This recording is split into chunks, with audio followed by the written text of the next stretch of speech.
What's up, guys? Welcome to G Whiskey. My name is Jeff. This is a channel where I offer my thoughts and opinions on a specific whiskey, and if you stick around to the end, I'll be giving it a score as well. If that sounds interesting, hit subscribe down below. And with that out of the way, let's jump into the review. Today, we're looking at the Laphroaig 10-year-old. Stick around.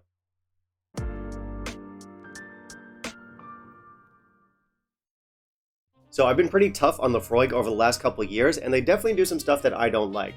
But that doesn't mean I don't like them. I recently reviewed a bottle of the Quarter Cask. I'll link that review up here, and that one kind of surprised me. I'd previously written it off, and it turns out that I actually really like that one. I think I scored it something like 87 or 88. Either way, really good stuff, so I figured I'd pick up a bottle of the 10-year-old here just to see if this one would surprise me too. Now, Laphroaig has a great house style. It's one of the most iconic distilleries on Islay. It's medicinal and rugged and coastal and peaty. You guys know what I'm talking about. And it's one of the most just intense peated whiskeys that you're going to find, which is why people love it. But in my opinion, it's been coasting on that good reputation for some time now. As I said, they do some stuff that I don't like. For starters, a lot of their entry-level stuff comes in at 40% ABV. And if you watch this channel, you know I'm not a fan of lower ABVs. Not to mention they color their whiskeys. Now, some bottles of Laphroaig might not be colored, but some definitely are, and that's actually not that surprising. Laphroaig is owned by Beam Suntory, and Beam Suntory have never come across a bottle of E150A that they didn't like. It's found in Laphroaig's sister distilleries, which are Auchentoshan, Ardmore, and Bowmore, all of which are colored to varying degrees. For example, we have my bottle of Auchentoshan 3-Wood here. I'm going to hold that really close to the camera so you can get a nice look at it. This is somewhere between the color of Coca-Cola and petroleum. So they definitely do add entirely too much color to their products, and as I said, we have the lower ABV, so those are two things that do annoy me with Laphroaig. But there's a third thing that annoys me, and this one, I guess we can call it Laphroaig's lasting power.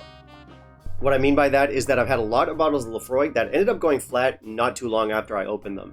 Now, of course, peated whiskeys in general don't fare too well if you keep them open for too long, but as far as I'm concerned, Laphroaig is one of the worst contenders for just losing that luster after it's been around too much oxygen.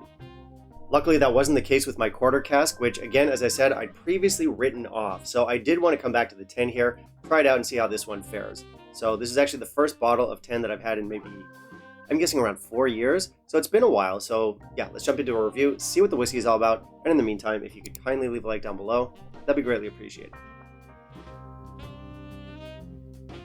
Alright, this one is 40%. It is chill filtered. It is colored. I am disappointed. Yes, I realize this is an entry-level whiskey, but still. So we have a classic Laphroaig bottle here. They definitely do keep it pretty simple, and I guess there's a charm in that, although I tend to prefer bottles with a little bit more flash to them. Still, this one's solid. I'll give it 3 out of 5. It tells us how to pronounce the name on the back, and we have some very basic information about the peat and the distillery character. The information is okay, the bottle's okay. Of course, at 40%, I did not add water. Let's try the nose. It's pretty good.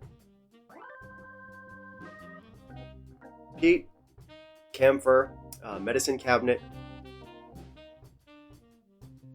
Some honey, there's some caramel, maybe like citrus, tangerine maybe in here. It's all of our expected Laphroaig flavors. There's also a buttermilk note in here that gives it like this buttery creaminess that I don't remember at all. And yeah, it's just sweeter. It's more round than I remember. It's good though. It's a little bit light, but it's good. Now our palate.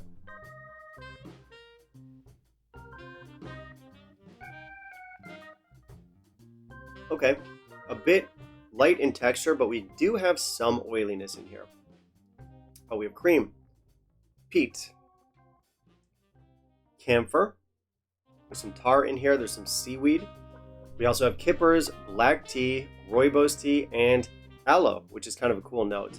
And I even get some sherry-style flavors in here, like red fruits, maybe some berry jam. This is interesting. And now our finish.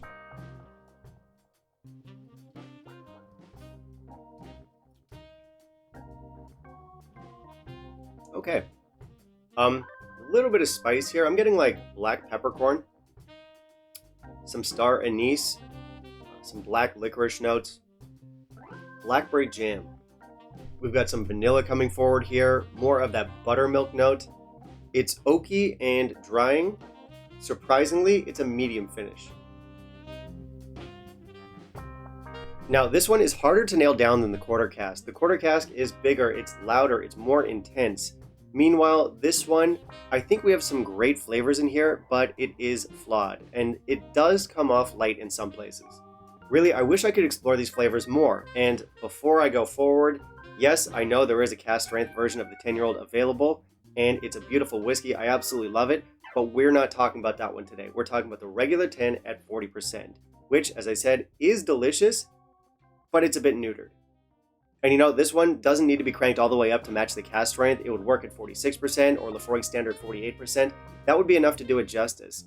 And it's an interesting whiskey because I do detect a little bit of sherry in here. Now, of course, that could be my imagination, but it's a lot sweeter and it's a lot fruitier than I remember. Sadly, Laphroaig is not very forthcoming about their casks or their production process, so formally, we don't really know anything. That being said, if any of you have heard anything through the grapevine about the cask breakdown of this stuff, put it down in the comments. I'd be really interested to read it. Anyway, aside from all that, it's a classic flavor profile here. I really do enjoy it. And you know, even though it is a little bit light, it still has more weight than most 40% whiskeys. Now, it doesn't have big balls, but it has balls. Obviously, we're not getting Laphroaig on full blast here, but a bit of that intensity does shine through. We've also got some cool notes in here. Like I said, those sherry flavors that I pick up are intriguing. And there's also that buttermilk butteriness that I definitely don't remember in any of the previous bottles that I've had. It lends a certain creaminess to the flavors. Not the texture, but the flavors. And yeah, we have some cool like peripheral notes in here too, like aloe vera. So it's not this totally standard, boring, generic 10-year-old. It does have its own thing going on. It's not an infinitely complex whiskey, but I do think we have more complexity and layers to it than what we'd find in, say, the quarter cask. And yeah, just good balance here, and the classic like peaty medicinal notes as well. So I do like it, but the ABV hurts. We do have some oiliness in the texture, but it still comes off a little bit thin. We have some great flavors in here that just aren't given the intensity that they deserve. So overall, I think it's a good whiskey with some missed potential. Score is going to be 84. So I do like this more than I remember it. I think it's a really good 10-year-old. That being said, it can't compete with the big boys, you know, stuff like Port Charlotte 10 or Ardbeg 10 or even Laphroaig 10. That being said, when we talk about this stuff, we do also have to factor in value. So yeah, Ardbeg 10, Port Charlotte 10, those are better whiskeys, but in my market, they're substantially more expensive. You could look at something like Laphroaig 10, which I think is the better whiskey, and it's much more closer in price. It's still more expensive, but it's closer in price to this one. So I would recommend those ones first. But, you know, no one does Laphroaig like Laphroaig, and it is a good bottle of 10-year-old, and maybe you've already got those other ones and you want to expand on your collection of peated 10-year-olds. This one works, you know, it's a good whiskey, and it's cheap. Alright, that's it for me today, guys. Thank you very much for watching. If you want to help support the channel, please consider becoming a patron. Otherwise, you can like, comment, and subscribe. That's always appreciated, and I do want to hear from you.